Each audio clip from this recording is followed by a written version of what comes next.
The sound of champagne glasses clinking against each other rang through the hall like tiny bells, reminding me I wasn't supposed to be here. My cousin Elise's wedding was a carefully orchestrated symphony of lace, pearls, and performative affection. My invitation had clearly been an afterthought, probably the result of some distant relative asking why I wasn't on the guest list. From the moment I stepped into the reception hall, my mother gave me that glance. Not her usual coldness, but something sharper, more deliberate, like she was taking inventory of all the ways I didn't belong.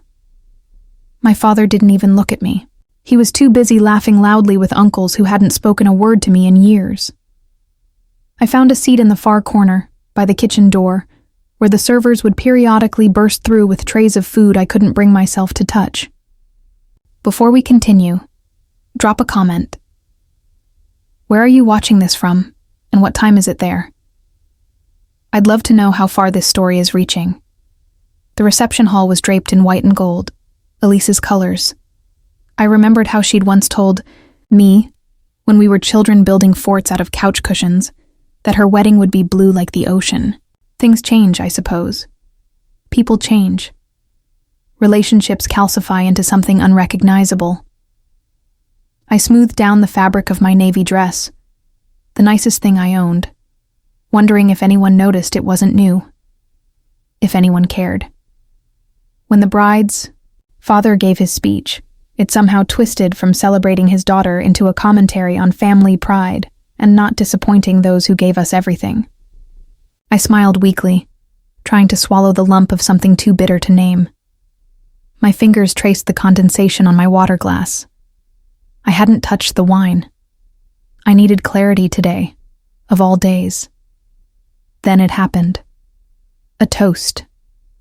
My own mother stood up and, champagne flute glittering under the chandelier light, looked right at me across the expanse of white tablecloths and flower arrangements.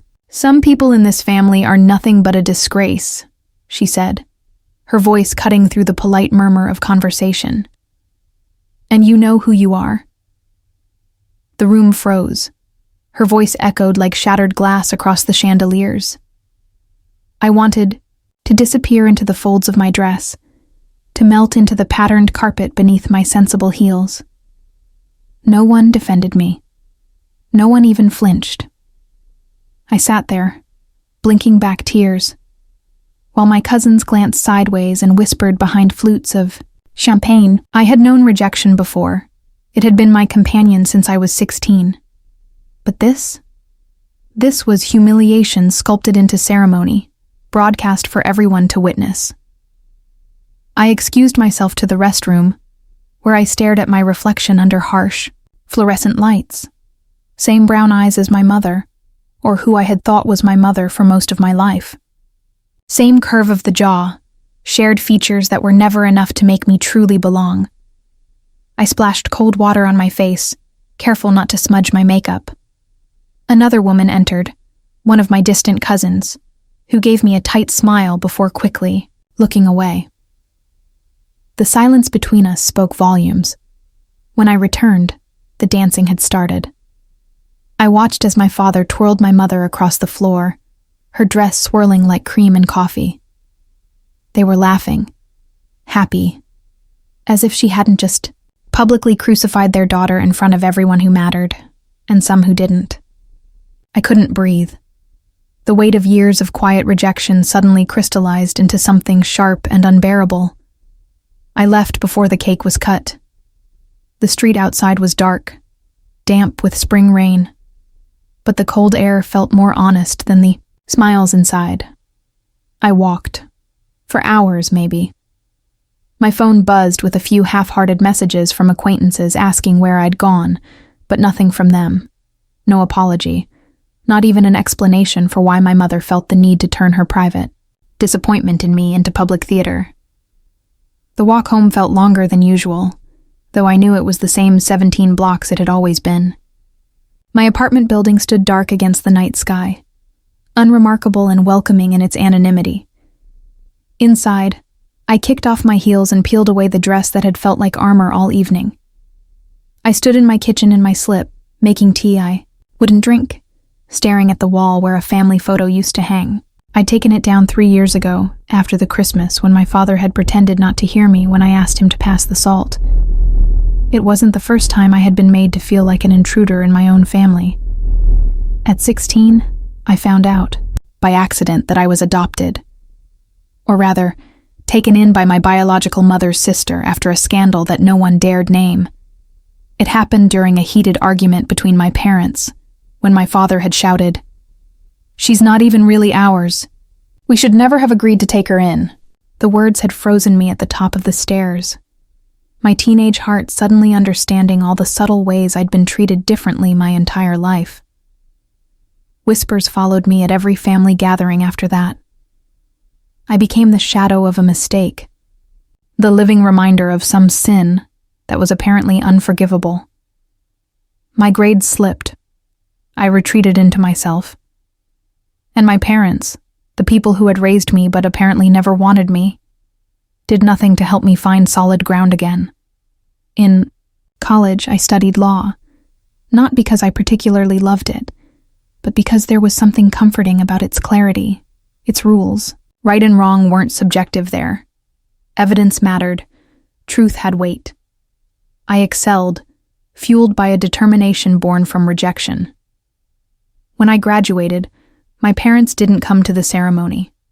My father sent a check, generous but impersonal, with a note that read, "Congratulations," in my mother's handwriting. I framed my diploma and put the check in a separate account I rarely touched. What they never knew was that I had spent years documenting everything, quietly. I had pieced together the real story, the inheritance my birth mother had left, and the clause that named me, not them. I found old letters, bank statements, a will that had supposedly been lost in a move years ago. I discovered the truth about my birth mother, my real mother, who had loved me enough to ensure I would be taken care of, even in her absence. I learned about the money that was supposed to be held in trust for me until I turned 25. Money that had somehow found its way into my parents' accounts instead. I never confronted them. I let them believe I was too weak, too broken, to question anything. I let them speak of me as the poor mistake who should be grateful for what we've done. I smiled at family gatherings and pretended not to notice when conversations stopped when I entered rooms. I built my career slowly, methodically, establishing myself at a small but respected law firm where my colleagues knew nothing about my complicated family history, until the day I filed the papers, until the day the case reached court. The night after the wedding, I couldn't sleep. The humiliation burned too bright, like a lamp that wouldn't switch off. I sat at my small dining table, surrounded by documents I'd collected over years. Birth certificates, bank statements, letters, the will. In the harsh light of my apartment, I made the decision I'd been postponing for too long. I called my colleague Marcus, who specialized in estate law. "I'm ready," I told him. "I want to move forward with the case." He didn't ask if I was sure. He knew me well enough to know I wouldn't have called if I wasn't.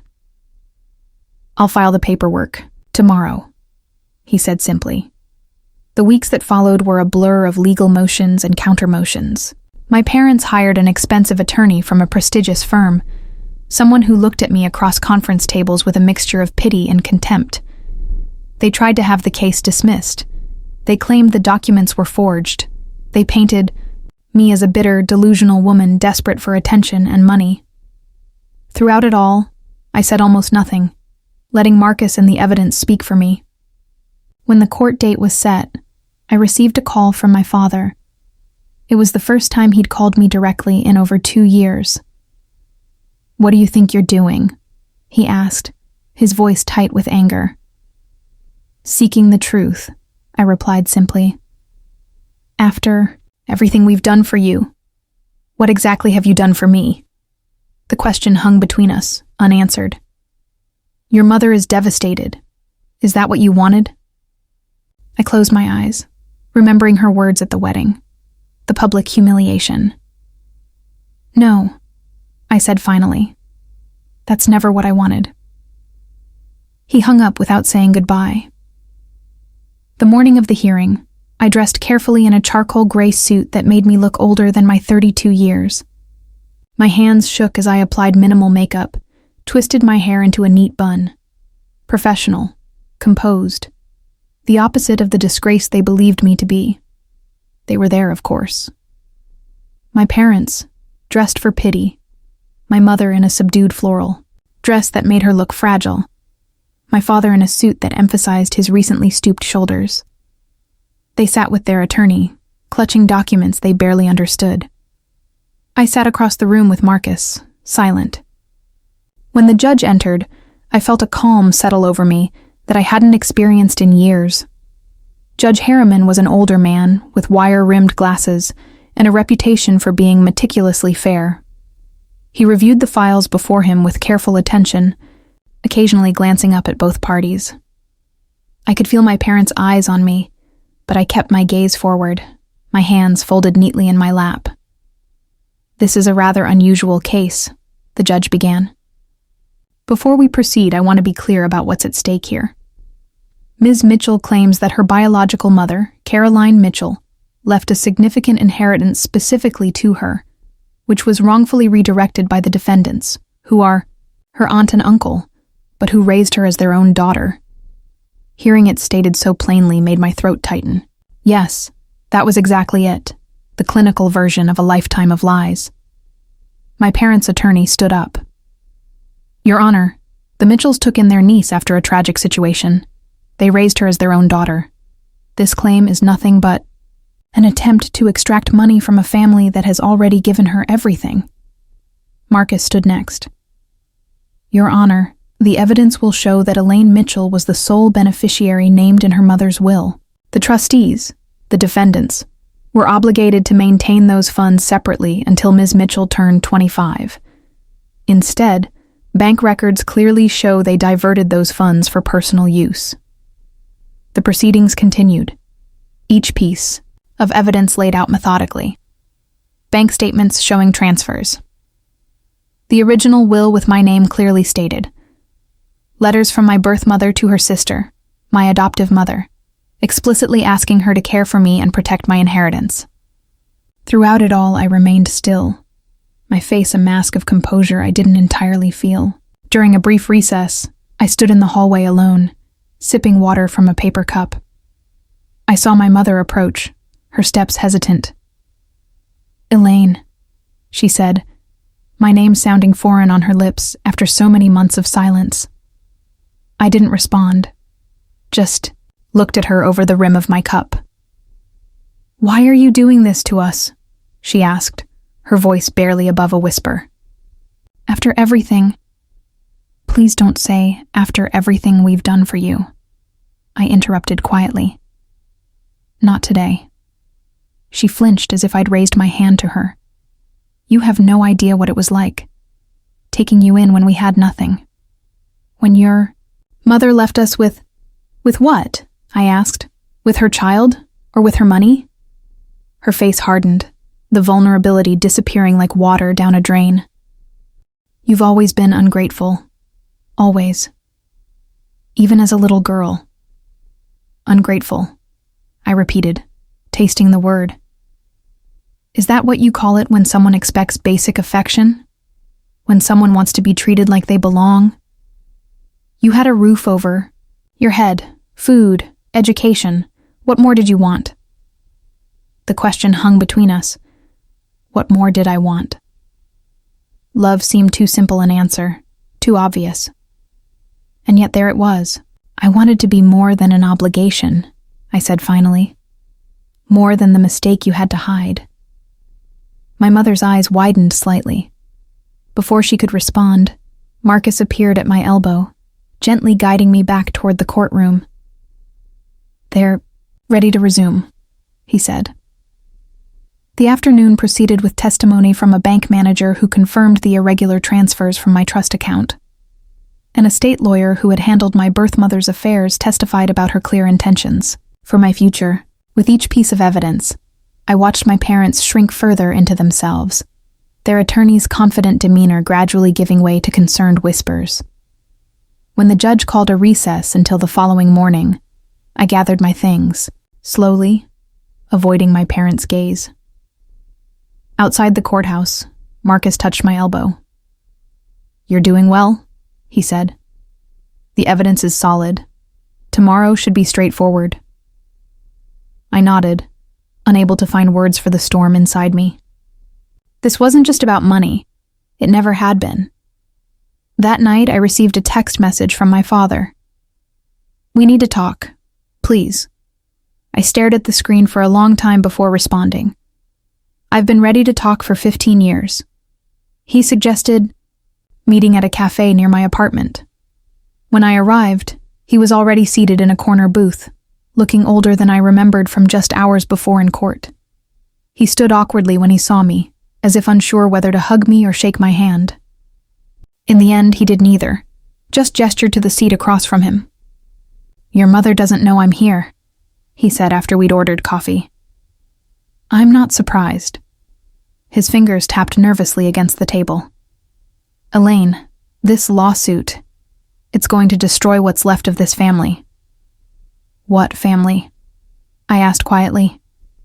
"The one where my mother publicly calls me a disgrace? Where neither of you showed up for my law school graduation? That family?" He had the decency to look ashamed. "We've made mistakes." "Mistakes," I echoed. "Is that what you call taking money that wasn't yours? Money that was meant for me?" "It wasn't like that," he insisted, his voice dropping to ensure neighboring tables couldn't hear. "When Caroline died, we were struggling. The business was failing. We had debts.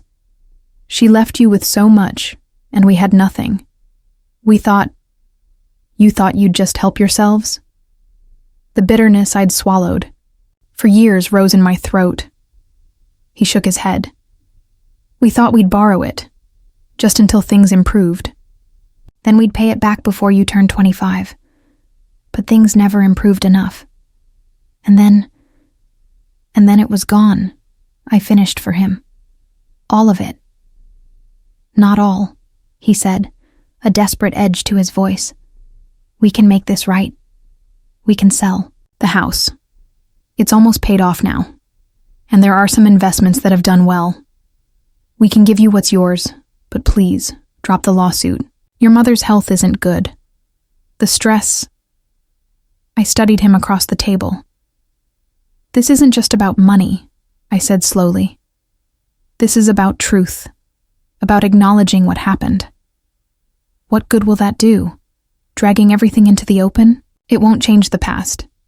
"No," I agreed, "but it might change the future." We talked for nearly 2 hours. He told me things I'd never known. How my birth mother, his wife's younger sister, had been brilliant but troubled. How she'd made a fortune in tech stocks in the late 90s, only to spiral into addiction after a bad relationship. How she'd gotten clean when she found out she was pregnant with me, determined to give me a better life than she'd had. How she'd died not of cancer, as I'd always been told, but of an overdose when I was barely 3 years old. "She loved you," my father said, surprising me. "Whatever else she was, she loved you completely." "Then why did you make her a secret? Why did you make me feel like I was something to be ashamed of?" He looked down at his empty coffee cup. "Because we were ashamed.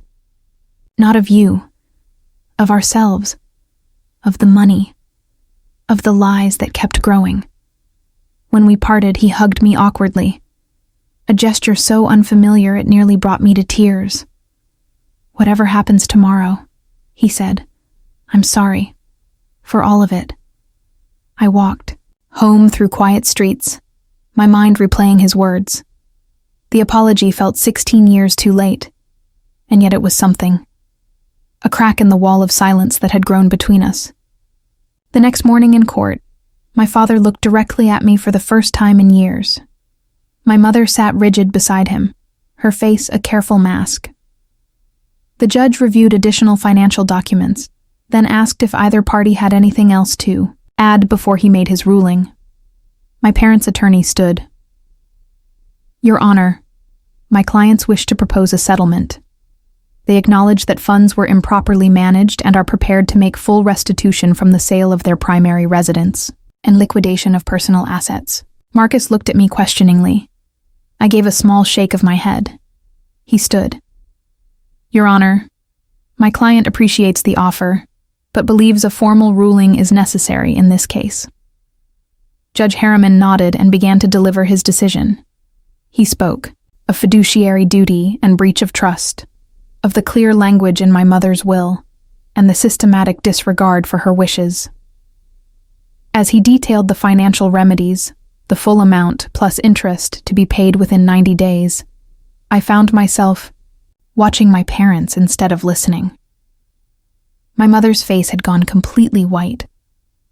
My father reached for her hand, but she pulled away slightly. They looked diminished somehow, smaller than the giants who had towered over my childhood. For the first time, I saw them clearly. Two flawed, frightened people who had made terrible choices and never found a way back from them. When the judge read the clause aloud, there was a moment of disbelief, then silence, heavy, piercing. The primary beneficiary is... He paused, looked up. Elaine Mitchell, the legal and sole heir. My mother's face did something I'd never seen before. Crumbled. My father turned pale, his jaw twitching, but he said nothing. For once. Outside the courtroom, reporters had somehow gotten wind of the case. Questions were shouted. Was it true the Mitchells had stolen millions from their adopted daughter? How did it feel to win? What would I do with the money? Marcus shielded me from the worst of it, guiding me toward the exit. As we pushed through the crowd, I caught a glimpse of my parents being ushered out a side door, my mother's shoulders shaking, my father's arm around her protectively. I didn't look at them as I walked out. I didn't need to. Some victories are not loud.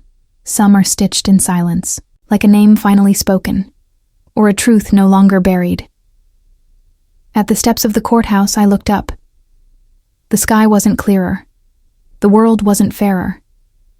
But inside me, something had finally settled. That evening, I sat in my apartment surrounded by the documents that had changed everything. My birth certificate showing Caroline Mitchell as my mother. The will that had finally been honored. The evidence of years of deception. I should have felt triumphant. Instead, I felt hollow. The victory less satisfying than I'd imagined during all those years of quiet documentation. My phone rang. My cousin Elise. I almost didn't answer, but curiosity won out. I heard what happened, she said without preamble. Are you okay? The question caught me off guard. No one in the family had ever asked if I was okay. I don't know, I answered honestly. I didn't know, she said, about any of it. I always wondered why they treated you differently, but I never knew the real story. No one did. That was the point. Her silence on the other end of the line felt heavy with questions. I'm sorry, she finally said, for what happened at my wedding. I heard what Aunt Claire said to you. I should have said something. Why didn't you? I asked, not accusingly, just curious. She sighed. Cowardice, probably. I've always been afraid of standing out in this family, of rocking the boat. We talked for nearly an hour, about our childhood, about the subtle ways she'd noticed I was treated differently, about her own complicated relationship with my parents.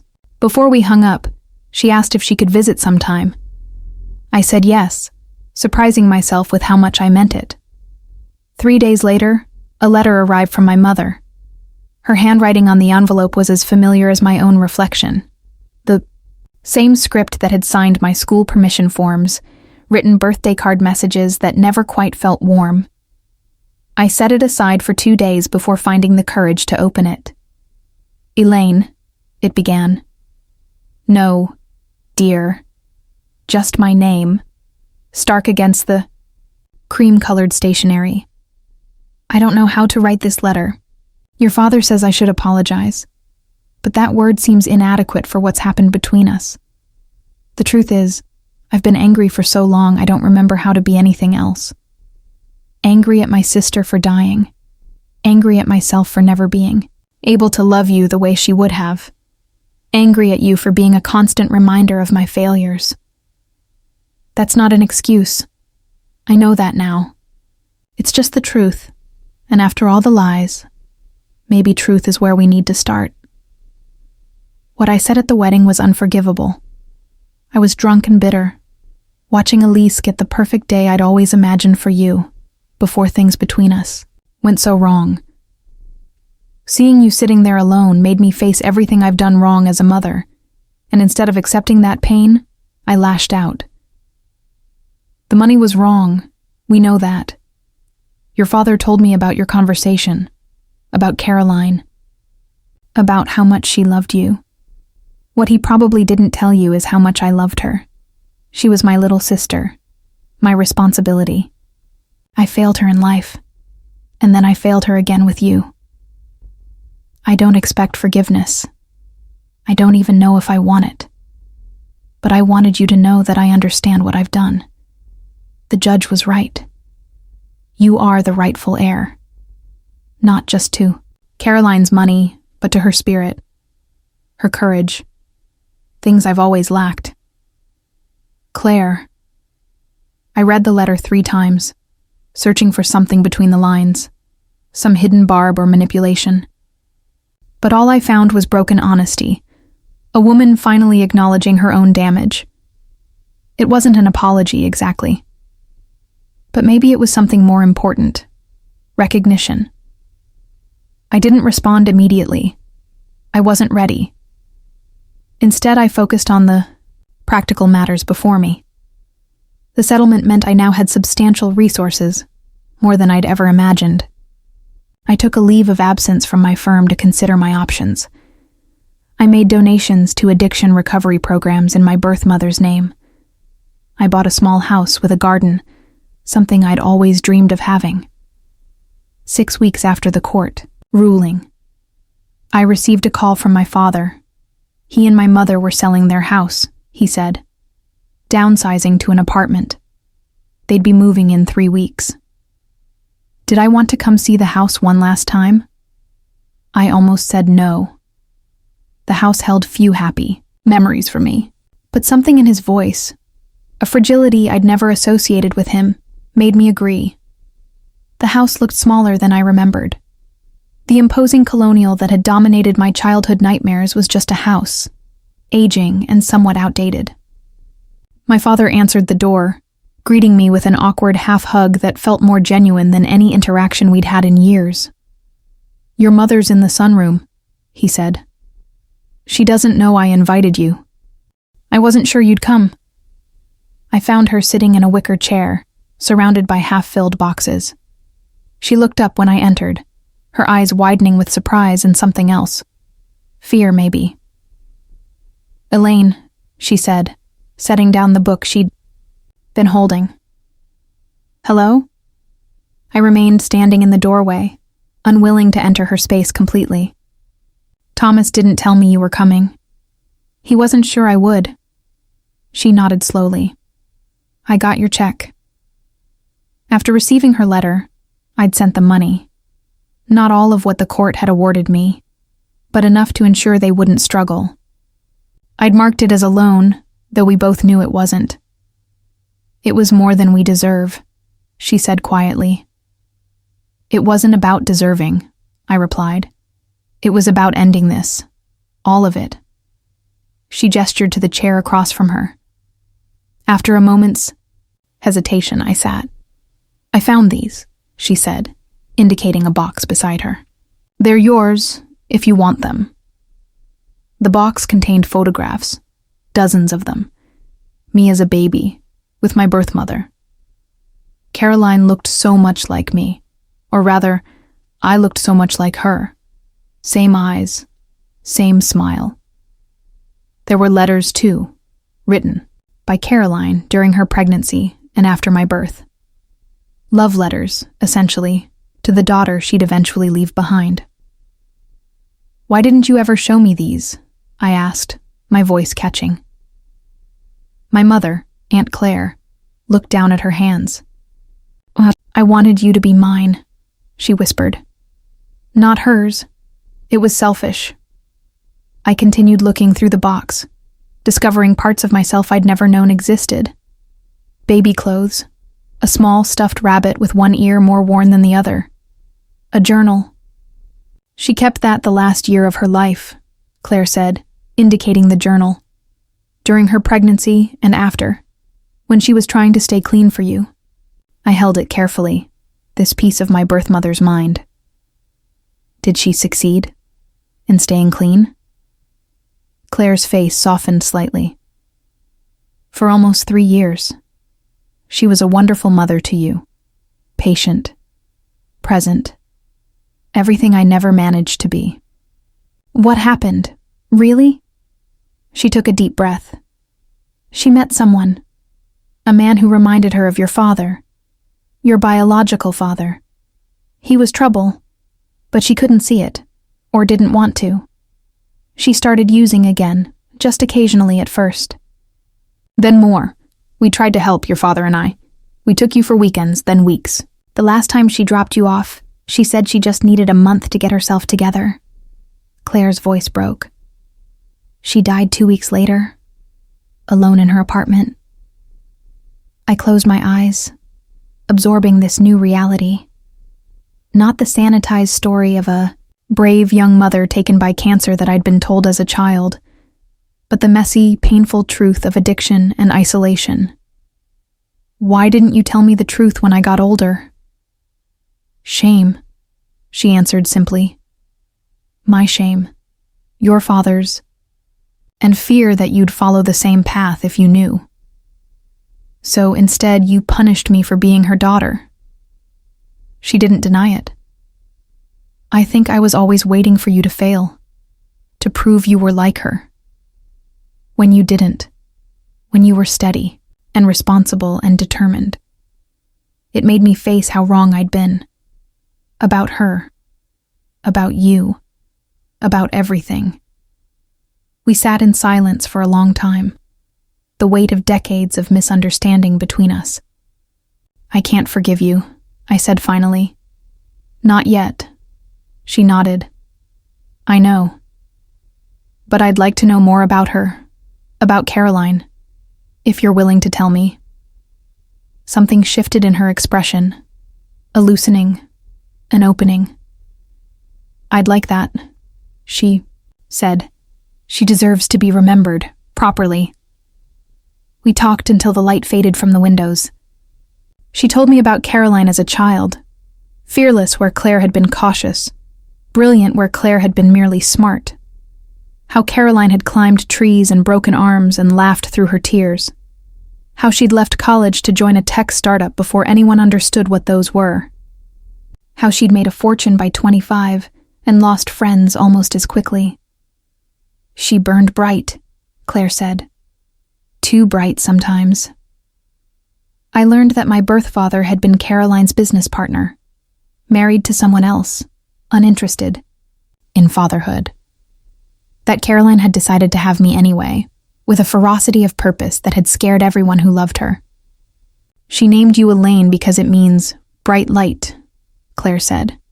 She said you were the brightest thing in her life. I thought about the name I'd carried all these years, never knowing its significance. The name they'd kept when they took me in, perhaps the only true connection to my birth mother they'd allowed me to maintain. As I prepared to leave, my father emerged from whatever corner of the house he'd been occupying. Are you coming to the new place for dinner next week? He asked, his voice careful, neutral. It's small, but we'd like you to see it. I looked. Between them, these complicated, flawed people who had raised me with such imperfect love. Maybe, I said. I'll think about it. It wasn't forgiveness. It wasn't reconciliation.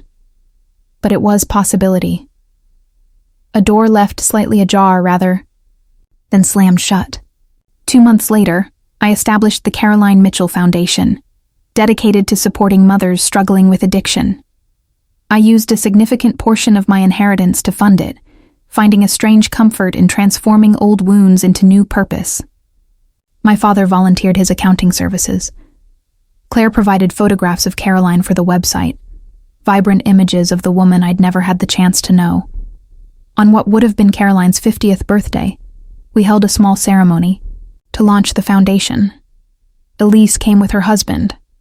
A few of my colleagues attended. To my surprise, several of my mother's friends showed up as well. Women who'd watched me grow up from a distance, now curious about the truth that had finally emerged. Claire spoke briefly, her voice steady despite the emotion evident in her eyes. My sister Caroline was many things, she said. Brilliant, troubled, loving, and above all, she was Elaine's mother. Today we honor her memory by continuing what she most wanted, to protect and nurture her daughter, and to help other women find their way to safety and stability. Later, as guests mingled over catered hors d'oeuvres, Claire approached me, a glass of sparkling water in her hand. This would have meant everything to her, she said quietly.